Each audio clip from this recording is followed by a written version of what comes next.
नमस्कार। Exam happy by Jharkhand channel में आपका स्वागत है। तो दोस्तों जुड़ चुका हूं मैं यहां पर जेटेट परीक्षा 2025 की तैयारी को लेकर के। तो देखिए यहां पर जेटेट परीक्षा 1 से 5 शिक्षक के लिए पर्यावरण अध्ययन आपके 30 मार्क्स के पूछे जाएंगे। तो इस 30 मार्क्स में आप 30 में से 28, 29 या 30 लाना चाहते हैं तो आपको देखिए यहाँ पर तैयारी करने के लिए JCERT जैक की किताब को पढ़ना होगा, जो भी टॉपिक दिया गया है। तो हम आप सभी के लिए यहाँ पर JCERT जैक की किताब से टॉपिक को निकाल करके हैंड रिटेन नोट्स बनाते हैं और आपको देते रहते हैं, चाहे वो पर्यावरण अध्ययन का हो, चाहे वो गणित का हो, चाहे वो CDP का हो, हिंदी, अंग्रेजी या अन्य सब्जेक्ट जो भी हो, सारे सब्जेक्ट का यहाँ पर आपको नोट्स PDF और साथ में वीडियो क्लासेस दी जा रही है।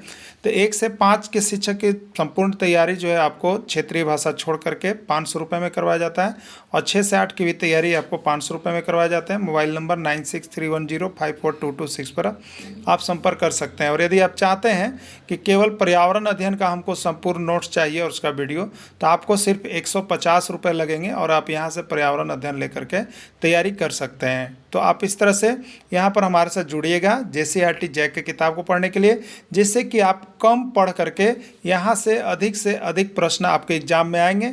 क्योंकि इसके आगे भी जैक का परीक्षा हुआ है, जहाँ से पर्यावरण अध्ययन का बहुत सारे प्रश्न एक चैप्टर से 2 प्रश्न भी आए हुए थे। जैक ने अपने ही किताब से पूछा था, उसी किताब का हम यहाँ पर नोट्स आपको बना रहे हैं। तो आप सभी जुड़ जाइएगा। चलिए देखते हैं टॉपिक जो आपका तीसरा होगा। टॉपिक 3 है आवास, उसके पार्ट 7 को लेकर के आए हुए हैं। ठीक है, यदि इसके पहले आपने पार्ट 1, 2, 3, 4, 5 को नहीं देखा है तो आप सभी अवश्य देख लीजिएगा। 1, 2, 3, 4, 5 सभी को यहाँ पर अवश्य देख लीजिएगा। ठीक है, क्योंकि यहाँ पर सारे इंपॉर्टेंट क्वेश्चन वहाँ पे बनाए गए हैं। तो आज हम लोग देखेंगे पार्ट 7 को।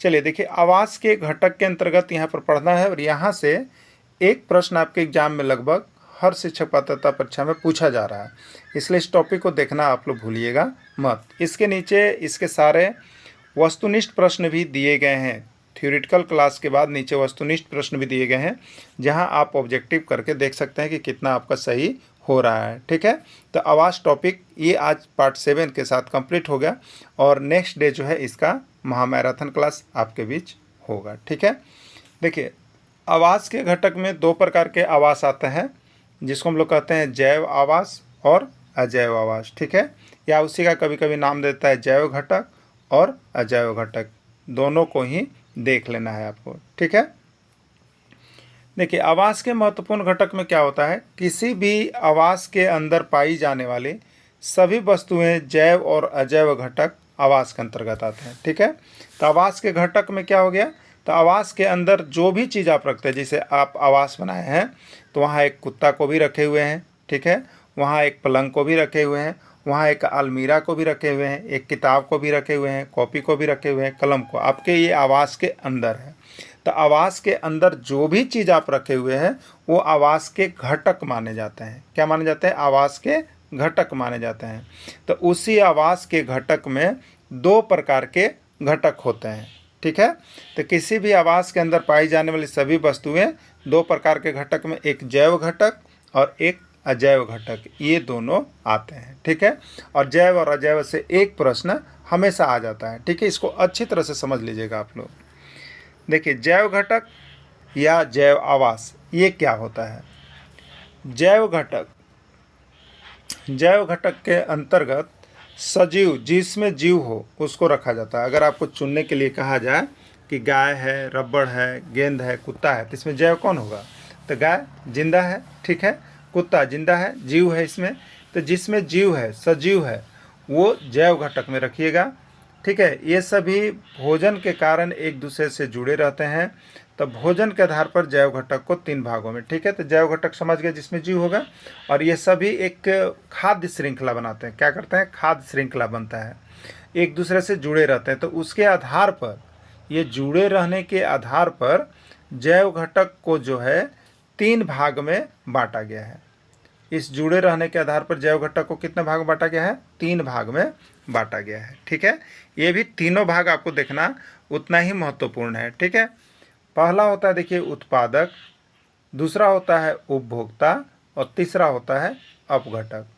ठीक है, उत्पादक, उपभोक्ता और अपघटक, ये तीनों को जब आप जान जाएंगे तो यहाँ से 1 नंबर आप एग्जाम में लेने में आपको सहूलियत होगा। ठीक है, उत्पादक कौन होते हैं? उत्पादक वे जैविक घटक होते हैं जो अपने लिए तथा अन्य जीवों के लिए भोजन का निर्माण करते हैं। इन्हें प्राथमिक उत्पादक या स्वपोषी उत्पादक कहते हैं। सभी स्थलीय हरे पौधे के साथ साथ जलीय पौधे प्राथमिक उत्पाद होते हैं। प्राथमिक उत्पाद में वे सभी पौधे हैं जो अपना भोजन स्वयं तैयार करते हैं और वो भोजन उनको और दूसरे के भी काम आता है। तो अपना भोजन स्वयं कौन तैयार करते हैं? तो सभी हरे पेड़ पौधे अपना भोजन स्वयं तैयार करते हैं। बाकी दूसरा कोई भी अपना भोजन जो है स्वयं तैयार नहीं करता है। ठीक है, तो उसमें हरे पेड़ पौधे में स्थलीय पौधे जो स्थल पर रहते हैं वो भी आ गए, और यहाँ पर आपका जलीय पौधे जो जल में उगते हैं वो भी। तो सभी हरे पौधे स्वपोषी होते हैं या इनको प्राथमिक उत्पादक कहा जाता है। याद रखिएगा, दो चीज़ है, एक उत्पादक और एक उपभोक्ता, अलग अलग होता है। ठीक है, तो ये उत्पादक हो गए। तो वैसे जीव जो अपना भोजन स्वयं बनाते हैं, तो इसमें आते हैं हरे पेड़ पौधे, सभी हरे पेड़ पौधे, चाहे वो जल में रहते हो चाहे वो स्थल में रहते हो। ठीक है, ये सभी जो है उत्पादक कहलाते हैं। ठीक है, और प्राथमिक उत्पादक कहते हैं हरे पेड़ पौधे को। क्लियर? उपभोक्ता, यहाँ पर देखिए उत्पादक था, अब है उपभोक्ता। ये वे घटक हैं जो अपने भोजन के लिए प्रत्यक्ष या अप्रत्यक्ष रूप से प्राथमिक उत्पादक पर निर्भर करते हैं। उपभोक्ता में देखिए यहाँ पर ये वे घटक हैं। उपभोक्ता कौन होते हैं? तो जो किसी से लेते हैं। तो उपभोक्ता वे घटक हैं जो अपने भोजन के लिए हरे पेड़ पौधे पर प्रत्यक्ष या अप्रत्यक्ष रूप से प्राथमिक उत्पादक कौन हुए? तो सभी हरे पेड़ पौधे ये प्राथमिक उत्पादक हो गए। तो घास हो गए, ये सभी हरे पेड़ पौधे, घास, पत्तियां, ये प्राथमिक उत्पादक हो गए। इस पर जो निर्भर करते हैं उनको कहते हैं उपभोक्ता। ठीक है, अब देखिए उपभोक्ता भी यहाँ 3 प्रकार के होते हैं। याद रखिएगा, उपभोक्ता हो गए, उपभोक्ता कौन हो गए? जो हरे घास को खाते हैं। ठीक है, जो प्राथमिक उत्पादक पर निर्भर करते हैं वो उपभोक्ता होते हैं। ठीक है, लेकिन उपभोक्ता 3 प्रकार के होते हैं। ठीक है, याद रखिएगा, एक होता है प्राथमिक उपभोक्ता जिसको शाकाहारी, द्वितीयक उपभोक्ता जिसको मांसाहारी, और तृतीयक उपभोक्ता जो है मांसाहारी शाकाहारी दोनों होता है। ठीक है, अब देखिएगा यहाँ पे, तो प्राथमिक उपभोक्ता को पढ़ लेंगे, प्राइमरी कंज्यूमर को। ये मुख्यतः शाकाहारी होते हैं। प्राथमिक उपभोक्ता कौन होते हैं? उपभोक्ता कौन होते हैं? जो प्राथमिक उत्पादक को खाते हैं। तो प्राथमिक उत्पादक कौन थे? सभी हरे पेड़ पौधे। ठीक है, तो ये प्राथमिक उपभोक्ता क्या होते हैं? ये शाकाहारी होते हैं और अपने भोजन के लिए केवल हरे पेड़ पौधों पर ही निर्भर रहते हैं। ये प्राथमिक उपभोक्ता कहलाते हैं। तो आपको ऐसे जीव देखिएगा जो केवल हरा पेड़ पौधा को खाता है, तो उसको हम लोग हर्बेरियस या शाकाहारी भी कहते हैं। तो इन्हीं को प्राथमिक उपभोक्ता कहा जाता है। ये केवल हरे पेड़ पौधे खाते हैं, जैसे भेड़ देखिएगा, बकरी, हिरन, गाय, चूहा, खरगोश, हाथी, ये सभी क्या करते हैं? हरे पेड़ पौधे या घास या टहनियाँ को खाते हैं, या धान हो गया या अन्य जितने भी हरे पेड़ पौधे हो गए, घास हो गए, सभी को खाते हैं। वो प्राथमिक उपभोक्ता कहलाते हैं। ठीक है, कभी कभी पूछ देगा इसमें कौन प्राथमिक उपभोक्ता है, तो याद रखिएगा कि कौन खाली हरा घास या पेड़ के पौधे या पत्तियां को खाते हैं। जो शाकाहारी है उसको प्राथमिक उपभोक्ता में डालिएगा, प्योर शाकाहारी को प्राथमिक उपभोक्ता में डालिएगा। ठीक है, चलिए अब देखिए द्वितीयक उपभोक्ता क्या है आगे? द्वितीयक उपभोक्ता, सेकेंडरी कंज्यूमर। द्वितीयक उपभोक्ता के अंतर्गत वे जीव आते हैं जो प्राथमिक उपभोक्ता को खाते हैं या मांस को खाते हैं, उससे द्वितीयक उपभोक्ता। यानी द्वितीयक उपभोक्ता क्या होगा? मांसाहारी हो गए, क्योंकि वे प्राथमिक उपभोक्ता खाते हैं। और प्राथमिक उपभोक्ता किसको खाते थे? प्राथमिक उत्पादक को, हरे पेड़ पौधे को। ठीक है, तो हरे पेड़ पौधे को कौन खा रहे थे? गाय खा रही थी, या हाथी खा रहे थे, या यहाँ पर आपका जो है हाथी खा रहे थे। फिर आपको जो आगे है यहाँ पे सभी जीव जो खा रहे थे वो यहाँ पर आपको प्राथमिक उपभोक्ता थे। ठीक है, हाथी हो गए, हिरन हो गए, ये सभी प्राथमिक उपभोक्ता में थे। अब उनको जो खा जाएगा, हाथी को जो खा जाए, हिरन को जो खा जाए, गाय को जो खा जाए, गिलहरी को जो खा जाए, ये प्राथमिक उपभोक्ता को जो खाएगा वो द्वितीयक उपभोक्ता कहलाएगा। ठीक है, जो प्राथमिक उपभोक्ता को खा जाते हैं उसको हम लोग द्वितीयक उपभोक्ता कहेंगे। ठीक है, जो प्राथमिक उपभोक्ता को खा जाएंगे उसको द्वितीयक उपभोक्ता कहते हैं। ठीक है, अब देखिए तो द्वितीयक उपभोक्ता में कैसे होगा? जैसे चूहे को बिल्ली के द्वारा खाया जाना। ठीक है, चूहा को कौन खा जाता है? बिल्ली, तो बिल्ली द्वितीयक उपभोक्ता हो गया। हिरन को कौन खा जाता है? भेड़िया, तो भेड़िया द्वितीयक उपभोक्ता हो गया। और चूहा और हिरन ये प्राथमिक उपभोक्ता है। तो जो प्राथमिक उपभोक्ता को खा रहा है वो द्वितीयक उपभोक्ता है, ठीक है। यानी मांसाहारी जीव द्वितीयक उपभोक्ता के अंतर्गत आते हैं और कुछ मांसाहारी नहीं भी आते हैं। जैसे कुछ मांसाहारी जो है तृतीयक उपभोक्ता में भी चले जाएंगे। तो भेड़िया, कुत्ते, बिल्ली ये सभी द्वितीयक उपभोक्ता के अंतर्गत आते हैं, ठीक है। चलिए देखते हैं तृतीयक उपभोक्ता। तृतीयक उपभोक्ता टेरिटरी कंज्यूमर, ठीक है। इसके अंतर्गत वे जीव आते हैं जो द्वितीयक उपभोक्ता को मारकर खाते हैं, उसे तृतीयक उपभोक्ता कहते हैं, ठीक है। जो प्राथमिक उपभोक्ता को मारकर खाएगा उसको द्वितीयक उपभोक्ता, और जो द्वितीयक उपभोक्ता को मारकर खाया जाता है उसको तृतीय उपभोक्ता है, ठीक है। जैसे भेड़िया द्वितीय उपभोक्ता को शेर के द्वारा खाया जाता है, शेर के द्वारा खाया जाता है, तो उसको हम लोग शेर को यहाँ पर तृतीयक उपभोक्ता में कहेंगे। मेढक को सांप के द्वारा निकल जाता है, ठीक है। मेढक जो है सांप के द्वारा निकल आ जाता है, तो वो ये तृतीय उपभोक्ता हो गया, ठीक है। नोट में देखिए कुछ लिखा हुआ है, तृतीयक उपभोक्ता के जीव दोनों ही प्रकार के प्राणियों, शाकाहारी प्राणी, मांसाहारी प्राणी दोनों को ही खाते हैं, तृतीयक उपभोक्ता के अंतर्गत आते हैं। ये जो है शाकाहारी जो प्राथमिक उपभोक्ता खा रहे हैं उसको भी खा सकते हैं, और द्वितीयक उपभोक्ता जो खा रहे हैं उसको भी खा सकते हैं, वो तृतीयक उपभोक्ता में आते हैं, ठीक है। चलिए नेक्स्ट देखिएगा, ये देखिए उपभोक्ता और उत्पादक और अपघटक याद रखिएगा, प्राथमिक द्वितीयक तृतीयक। यहाँ से प्रश्न बहुत बार निकल के आया है, नीचे आपको प्रश्न बन भी रहा है, ठीक है, बना हुआ है, उसको अभी बना करके ही जाइएगा, ठीक है। और एक चीज़ आपको बता देते हैं, देखिए यहाँ पर ईवीएस का तो अब कंप्लीट नोट्स हो गया है, आप 150 रुपये में कंप्लीट नोट्स और वीडियो ले सकते हैं, केवल ईवीएस का चाहते हैं तो। अब पूरे 1 से 5 की क्लासेस ज्वाइन करना चाहते हैं तो 500 रुपये क्षेत्रीय भाषा को छोड़ करके इसमें लागू होता है। तो आप सभी देखिए एग्जाम में जैसे ही मिले नोट्स, आपको इससे बेटर और कहीं नहीं मिलने वाला है, ठीक है, क्योंकि ये आपको जेसीईआरटी जय के किताब का पूरा हूबहू उसके साथ सारे राज्यों के क्वेश्चन बैंक को मिला करके बनाया गया है, तो आप यहाँ से ले लीजिएगा। और बाकी सभी सब्जेक्ट का भी कंप्लीट है, आप उसको भी यहाँ से लेकर के पढ़ लीजिएगा। एग्जाम में जाने से 1-2 दिन समय बचता है तो भी, ठीक है, क्योंकि यहाँ से देखना आपके लिए, अगर आप बहुत बड़े ग्रंथ को भी लेकर पढ़ रहे हैं तो वहाँ से अगर 1-2 क्वेश्चन बड़े भिड़ता होगा, एग्जाम में आता होगा, तो यहाँ से मैं आपको दवा देता हूँ कि 20 प्रश्न आपको जरूर भिड़ेगा, ठीक है। तो आप सभी लेकर के जरूर जाइएगा। चलिए अपघटक क्या होता है?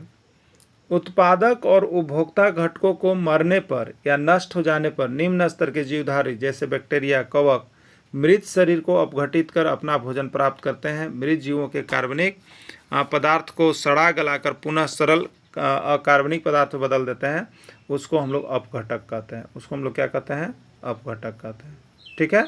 तो अपघटक में मृत जीव जंतु, पेड़ पौधे के जो यहाँ पर प्राथमिक उपभोक्ता, द्वितीयक उपभोक्ता, तृतीयक उपभोक्ता या प्राथमिक उत्पादक जितने भी थे, वो सब जब मर जाते हैं तो उनके शरीर से जो अपघटित करके यहाँ पर बैक्टीरिया, कवक इत्यादि जो है सरल अकार्बनिक पदार्थ बदलते हैं, वो अपघटक कहलाते हैं। क्लियर? चलिए, तो जैव घटक में कौन आएगा? अब आप बताइएगा जैव घटक में कौन आएगा। तो जैव घटक में सभी हरे पौधे, सभी सजीव जंतु, ये सभी जो है आपको किस में आएंगे? तो जैव घटक में आएंगे, ठीक है। अब अजैव घटक में भी चुनेंगे, क्योंकि देखिए अभी जो जैक एग्जाम ले रहा है उसमें एक चुनने के लिए दे देता है कि पत्थर किस घटक के अंतर्गत जाएगा, ठीक है, सूरज का प्रकाश किस घटक के अंतर्गत जाएगा, हिरन किस घटक के अंतर्गत जाएगा, ये सारा चीज़ आपको पूछा जाता है, ठीक है। तो पूछा जाता है इसलिए आपको इसको बना करके भी रखना है, ठीक है, याद कर लेना है, समझ लेना है। देखिए रटना नहीं है, समझना है। अब देखिए अजैव घटक के अंतर्गत निर्जीव वस्तुओं को शामिल किया जाता है। याद रखिए अजैव घटक के अंतर्गत निर्जीव वस्तुओं को शामिल किया जाता है। यह 3 प्रकार के होते हैं। पहला एक होता है अकार्बनिक तत्व, जिसमें ऑक्सीजन हो गया, कार्बन डाइऑक्साइड हो गया, नाइट्रोजन हो गया, यानी अकार्बनिक तत्व इसमें शामिल हो जाएंगे। ऑक्सीजन, नाइट्रोजन, कैल्शियम, फास्फोरस, ठीक है, ये सभी होंगे ऑक्सीजन। अब देखिए अकार्बनिक पदार्थ, प्रोटीन, कार्बोहाइड्रेट, वसा, विटामिन, खनिज लवण, ये भी जो है अजैव घटक है। जलवायु में आ जाइए, जल, प्रकाश, तापक्रम, सूर्य का प्रकाश, ये सभी अजैव घटक है। तो इसको समझ लीजिए कि जैव घटक में हरा भरा पेड़ पौधा और यहाँ पर सजीव जीव जंतु आ गए, ठीक है, या पशु पक्षी सब आ गए उसमें।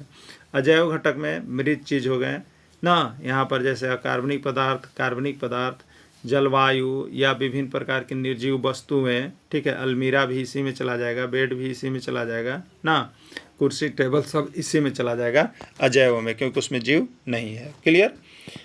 चलिए अब देखिए यहाँ पर वस्तुनिष्ठ प्रश्न को हम लेकर के आए हैं, और ये वस्तुनिष्ठ प्रश्न जो है 86 से स्टार्ट हो रहा है, ठीक है। इसके पहले 1 से 85 तक आपको जो पार्ट 1 से लेकर के 6 तक का जो PDF है उसमें दिया हुआ था, ठीक है। और आपको ये भी बता देते हैं कि इसके बाद जो है आपको पूरा आवास का PDF पूरा आवास का कंप्लीट नोट्स एक PDF में मिल जाएगा, एक ही PDF में। आप पार्ट बाई पार्ट अभी पढ़ लिए 7 तक, अब 7 जो PDF था वो एक PDF में आपको मिलेगा, और उसका एक कंप्लीट क्लास भी आपको मिलेगा, जहाँ से आवास आप कंप्लीट कर सकते हैं। एक ही वीडियो में सारा कुछ देख सकते हैं, पढ़ सकते हैं। उसके बाद इसका जो है आवास का 100 महत्वपूर्ण प्रश्न भी आपको देखने को मिलेगा, ठीक है। चलिए देखिए, पहला प्रश्न है, जैव घटक में शामिल है, जैव घटक में शामिल है पंजाब टेट 2016, हरियाणा टेट 2014 और MP टेट 2021 का प्रश्न है, ठीक है। जैव घटक में शामिल है हरा सागवान का पौधा, गाय, बैल सभी, ठीक है। तो देखिए, सभी हरे पौधे, सभी सजीव जीव जंतु या सभी पशु पक्षी जितने भी आगे सभी जैव घटक में आते हैं। तो राइट आंसर इसका डी होगा, सभी हो जाएगा, ठीक है। अगला प्रश्न है, जैव घटक में शामिल हैं हरा नीम का पौधा, बकरी, कुत्ता सभी। हरे पेड़ पौधे, यहाँ पर जीवित जो है पशु हैं, कि राइट आंसर इसका सभी होगा। UP टेट 2013 और बिहार टेट 2011 का पूछा गया प्रश्न है, ठीक है। जैव घटक के अंतर्गत आते हैं, जैव घटक के अंतर्गत आते हैं हरा तुलसी का पौधा, घोड़ा, भेड़िया या सभी, ठीक है। तो हरा पेड़ पौधा आता है, सजीव जीव जंतु आते हैं, यानी राइट आंसर का सभी होगा। UP टेट 2012 उत्तराखंड शिक्षक पात्रता परीक्षा 2012 का पूछा गया प्रश्न है, ठीक है। सजीव पौधा किस घटक के अंतर्गत आते हैं? CG टेट छत्तीसगढ़ शिक्षक पात्रता परीक्षा 2016 में पूछा गया था। जैव घटक, अजैव घटक, दोनों या कोई नहीं, ठीक है। तो सजीव पौधा किस घटक के अंतर्गत आते हैं? तो राइट आंसर हो जाएगा आपका यहाँ पर जैव घटक, ठीक है। किस में हो जाएगा? जैव घटक में हो जाएगा। राइट आंसर जैव घटक होगा, जिसमें सजीव पौधे हैं। अजैव घटक के अंतर्गत आते हैं, अब बताना है आपको कि इसमें कौन अजैव घटक के अंतर्गत आएगा। सूरज का प्रकाश, जल, वायु सभी। तो सभी निर्जीव वस्तुएं, तो सूरज का प्रकाश, जल, वायु सभी, ये सभी जो है इसमें जीव नहीं है, इसलिए ये सभी आपका अजैव घटक में चला जाएगा। अभी आकलन परीक्षा 2024 में भी आया था, हरियाणा शिक्षक पात्रता परीक्षा 2018 में, और उत्तर प्रदेश शिक्षक पात्रता परीक्षा 2014 का पूछा गया प्रश्न है, ठीक है। अजैव घटक में शामिल हैं, अजैव घटक में शामिल हैं नाइट्रोजन, प्रोटीन, कार्बोहाइड्रेट सभी। तो अजैव घटक में नाइट्रोजन है, प्रोटीन है, कार्बोहाइड्रेट है, ये सभी चीज़ आएंगे, जिसमें हरे पेड़ पौधा, जीव जंतु को छोड़कर, पशु पक्षी को छोड़कर सजीव सब कुछ आएगा। आकलन परीक्षा और हरियाणा टेट 2016 दोनों बार देखिए, अभी जैक इसमें जैव और अजैव के बारे में पूछ दिया है, ठीक है। तो जैक ही इसका भी एग्जाम लेगी, इसलिए जैव अजैव आपको आएगा एग्जाम में। अजैव घटक में नहीं है, कौन अजैव घटक में नहीं आता है? पंजाब टेट 2012 और हरियाणा टेट 2016, ठीक है। पंजाब शिक्षक पात्रता परीक्षा 2012 और हरियाणा शिक्षक पात्रता परीक्षा 2016 का प्रश्न है, ठीक है। तो अजैव घटक में कौन नहीं है? सूर्य का प्रकाश, वसा, गाय, भेड़, बकरी या नाइट्रोजन, ठीक है। तो सूर्य का प्रकाश तो ये अजैव घटक है, वसा ये अजैव घटक है, नाइट्रोजन ये अजैव घटक है, लेकिन गाय है, भेड़ है, बकरी है, ये जीव है और ये सजीव है। तो सजीव है तो जैव घटक में, तो कौन नहीं है पूछा था, तो आपको राइट आंसर सी हो जाएगा। क्लियर। चलिए अगला देखिएगा, जल को किस घटक में रखा गया है? जल को किस घटक में रखा गया है? जैव घटक, अजैव घटक, दोनों या कोई नहीं, ठीक है। जल को किस घटक में रखा गया है? जैव घटक, अजैव घटक या दोनों, ठीक। तो जल क्या है? निर्जीव है, इसलिए इसको अजैव घटक में रखा गया है।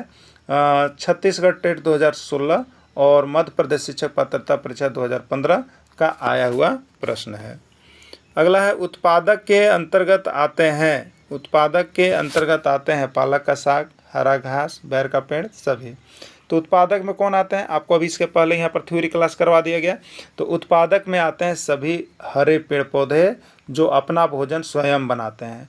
तो पालक अपना भोजन स्वयं बनाता है, हरा घास स्वयं, बैर का पेड़ स्वयं, यानी राइट आंसर इसका डी हो जाएगा। यानी 94 नंबर का आंसर आपका डी हो जाएगा।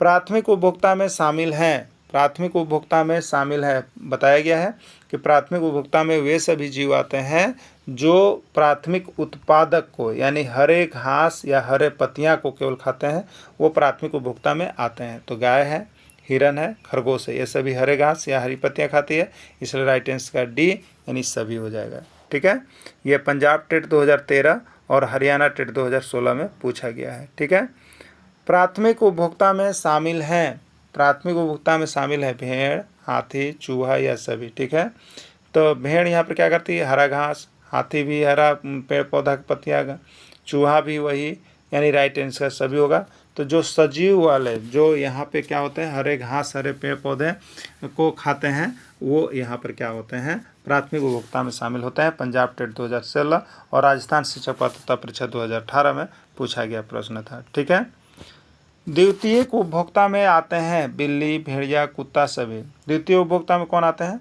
जो प्राथमिक उपभोक्ता को खाते हैं, प्राथमिक उपभोक्ता को खाते हैं। ठीक है, वो द्वितीय उपभोक्ता में आते हैं। प्राथमिक उपभोक्ता में कौन आते हैं, जो हरे पेड़ पौधे साग सब्जी यानी शाकाहारी होते हैं। तो शाकाहारी में हिरन, हाँ, यहाँ पर खरगोश, यहाँ पर आगे आपका हाथी, गाय, ये सभी थे। तो अब द्वितीय उपभोक्ता में जो उन लोग को खाएगा, यानी जो हिरन को खा रहा होगा, जो हाथी को खा रहा होगा, जो गाय को खा रहा होगा, जो बत्तख को खा रहा होगा। ठीक है, ये सभी हरे वाले जितने चीज़ हैं उसको। तब बिल्ली खाती है चूहा को, भेड़िया भी खा जाती है, कुत्ता भी, यानी राइट आंसर इसका सभी हो जाएगा। ये सभी द्वितीय उपभोक्ता में शामिल हैं। तृतीय उपभोक्ता में शामिल हैं बाघ, गाय, हिरन सभी। बाघ जो है देखिए, जो शाकाहारी प्राथमिक उपभोक्ता भी खा जाता है और द्वितीय उपभोक्ता दोनों को खा जाता है, इसलिए तो तृतीय उपभोक्ता है। गाय केवल गाय प्राथमिक उपभोक्ता है, हरे प्राथमिक उत्पादों को खाता है, हिरन प्राथमिक उपभोक्ता है। तो सभी, तो तृतीय उपभोक्ता में शामिल कौन है, तो राइट आंसर ए हो जाएगा, आपको बाघ हो जाएगा। ठीक है, कब आया था, तो सीजी टेट 2012, छत्तीसगढ़ शिक्षक पात्रता परीक्षा 2012 और हरियाणा टेट, हरियाणा शिक्षक पात्रता परीक्षा 2013। ठीक है, चलिए नेक्स्ट है, तृतीयक उपभोक्ता में शामिल है, तृतीयक उपभोक्ता में शामिल है सांप, भेड़, खरगोश, चूहा। यूपी टेट 2016 और मध्य प्रदेश शिक्षक पात्रता परीक्षा 2014 में पूछा गया था। ठीक है, सांप देखिए तृतीयक उपभोक्ता में शामिल है, भेड़ हरे घास पत्तियों को खाती है, ये प्राथमिक उपभोक्ता, खरगोश प्राथमिक उपभोक्ता, चूहा प्राथमिक उपभोक्ता, यानी तृतीय उपभोक्ता में आपका सांप चला जाएगा। ठीक है, अजैव घटक नहीं है, आपको बताना है कि इसमें कौन अजैव घटक नहीं है। हरियाणा टेट 2016 में पूछा गया था। ठीक है, चूहा, बिल्ली, हरा घास या सभी। ठीक, तो देखिए चूहा जीव है, इसलिए यह जैव घटक है। ठीक है, ये जैव घटक है। बिल्ली ये जैव घटक है। ठीक है, ये हरा घास ये जैव घटक है, यानी इसमें ये राइट आंसर सभी, यानी सभी जो है अजैव घटक नहीं है, सभी जो है जैव घटक है। ठीक है, तो देखिए 100 प्रश्न यहाँ पर अभी कंप्लीट हो गया आपका। ठीक है, अब आपको इसका मैराथन क्लास नेक्स्ट डे मिलेगा, सभी का यहाँ पर जो है आपको दिया गया है, आप सभी जरूर देख लीजिएगा। ठीक है, वीडियो के अंत तक जुड़े रहें, धन्यवाद।